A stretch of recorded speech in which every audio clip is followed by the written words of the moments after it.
Assalamualaikum warahmatullahi wabarakatuh.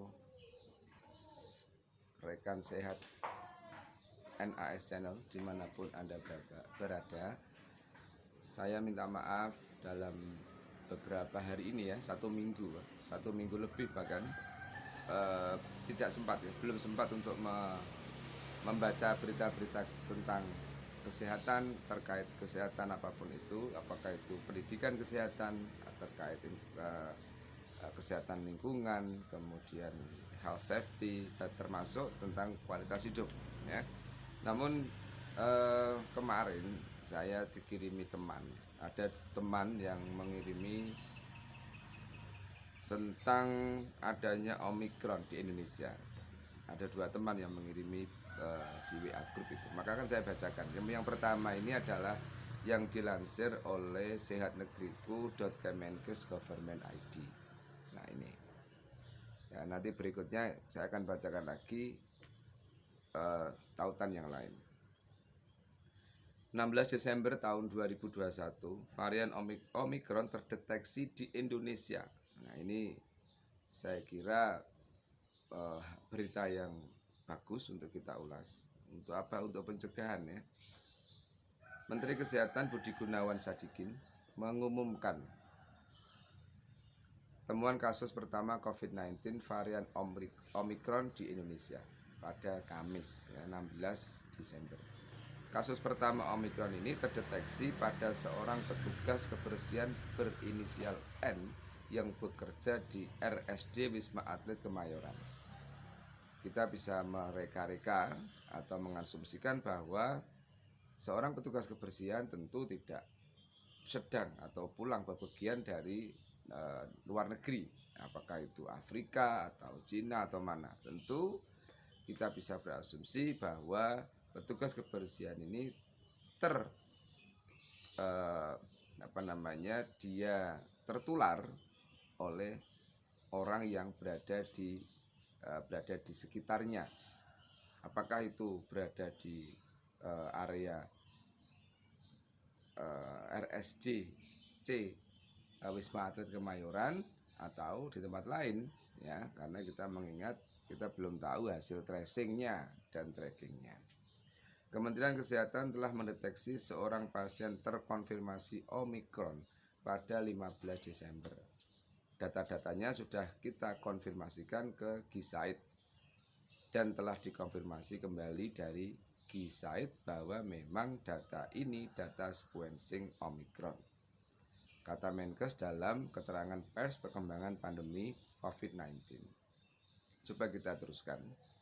Menkes merinci pada petugas kebersihan Wisma Atlet diambil sampel rutin pada 8 Desember 2021. Nah ini hal bagus bahwa petugas yang berada di rumah sehat COVID ya di Wisma Atlet itu dilakukan sampel rutin ya. 8 Desember hasil pemeriksaan 10 Desember didapati 3 orang terkonfirmasi positif COVID-19. Dengan rentang waktu 2 hari kita bisa mereka-reka bahwa ini adalah PCR ya, bukan bukan rapid test ya, tapi PCR. Nah, ketiga sampel tersebut dikirim ke Balitbangkes untuk dilakukan whole genome sequencing WGS ya. Hasil pemeriksaan sampel keluar tanggal 15 Desember. 1 dari 3 sampel terkonfirmasi positif varian Omikron.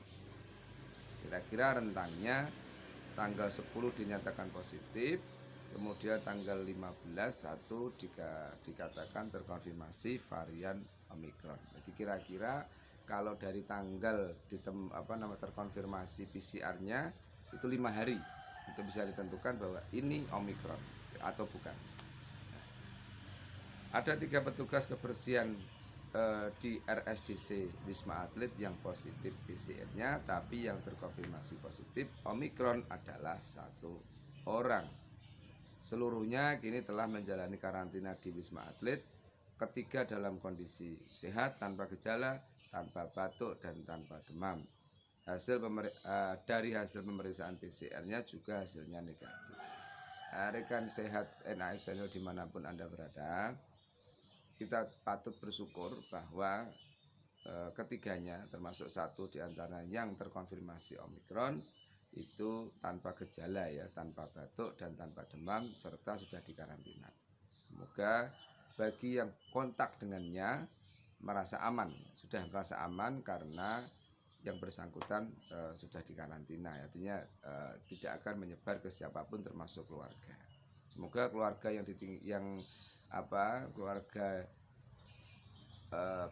petugas kebersihan ini juga menyadari bahwa keluarganya sedang dilakukan dikarantina dan semoga sehat-sehat saja. Menkes mengatakan, kita akan teruskan aja ya, bahwa penyebaran Omikron terbukti sangat cepat. Di Inggris misalnya 10 kasus per hari, saat ini sudah mencapai 70.000 kasus per hari. Jauh lebih tinggi dari puncak kasus di Indonesia pada bulan Juli, angka 50.000 kasus per hari. Coba kita lihat lagi di sini dengan pemeriksaan kasus SGTF. Kita mendeteksi 5 kasus probable Omikron, 2 kasus warga Indonesia yang baru balik dari Inggris dan Amerika Serikat, 3 lainnya WNA dari Tiongkok yang ke Manado yang sekarang dikarantina di Manado. Bagaimana himbauan Pak Menkes ini? Terkait temuan ini, Menkes Budi menghimbau masyarakat untuk tidak terlalu panik dan tetap tenang.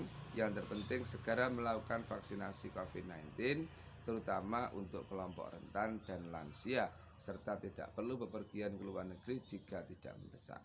Serta terus tegakkan protokol kesehatan 5M dan perkuat 3T. Kedatangan varian baru dari luar negeri yang kita identifikasi di karantina menunjukkan bahwa sistem pertahanan kita atas kedatangan varian baru cukup baik. Perlu kita perkuat, jadi wajar kalau harus stay 10 hari di karantina. Tujuannya bukan untuk mempersulit orang yang datang, tapi melindungi seluruh masyarakat Indonesia, tegas Menkes. Rekan sehat NAS Channel dimanapun Anda berada, upaya seperti ini marilah kita jangan kemudian menganggap ini mempersulit ya, tapi lebih pada ini sebagai bentuk memberikan pengamanan pada dirinya bahwa benar-benar saat masuk ke setelah masa karantina itu kemudian benar-benar sehat. Begitu juga sebaliknya ya. Yang masyarakat juga akan lebih lega karena orang-orang yang dari luar negeri sudah betul-betul dinyatakan negatif ya, tidak membawa virus. Tapi catatan yang perlu dicatat yang pertama bahwa informasi karantina orang yang datang dari luar masuk ke dalam Indonesia itu informasinya harus jelas. Jadi apakah ada aplikasi yang resmi atau apa? Seperti apa? 1, berapa biayanya? Yang kedua, di mana tempatnya? Ya kan? Syukur-syukur bisa booking dari awal, dia bisa memilih mana tempatnya. Dengan begitu kita tidak terkena calo ya. Jadi nanti jangan sampai ada calo seperti ini. Nanti penginapannya cuma sekian dan masa karantina melebihi sekian. Atau dalam tanda kutip ada yang mengatakan nggak usah 10 hari, kita bisa melaksanakan 3 hari cukup suratnya. Nah ini tidak boleh ya. Maka marilah segenap yang ada di Indonesia kita tunjukkan bahwa kita itu jujur. Kalau 10 hari ya 10 hari. Jangan sampai ada calo yang atau bahkan ada yang mengatakan masuk aja nanti kita kasih surat bebas COVID, bebas Omikron, langsung masuk Indonesia. Ini tidak boleh ini ya. Maka di sini saya tekankan lagi. Yang kedua selain informasi di mana tempatnya, bagaimana daftarnya, berapa biayanya, siapa kontak personnya yang dihubungi pada tempat-tempat yang dipilih karantina.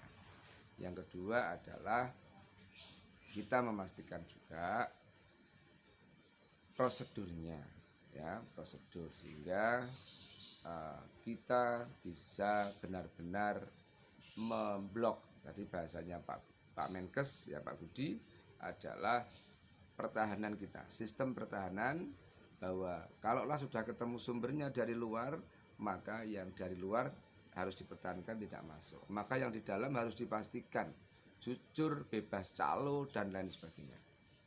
Nah, Pak, harapan saya bahwa Pak Menkes mengeluarkan edaran tidak ada percaloan, dan bagi calo ada, silakan melaporkan ke hotline mana, dan calonnya akan ditindak tegas menurut hukum yang berlaku, siapapun itu. Kalau itu oknum, ya nggak boleh, tetap nggak boleh, meskipun oknum justru malah harus lebih tegas, ya. Terima kasih. Selamat pagi semua rekan sehat NAS Channel. Assalamualaikum warahmatullahi wabarakatuh.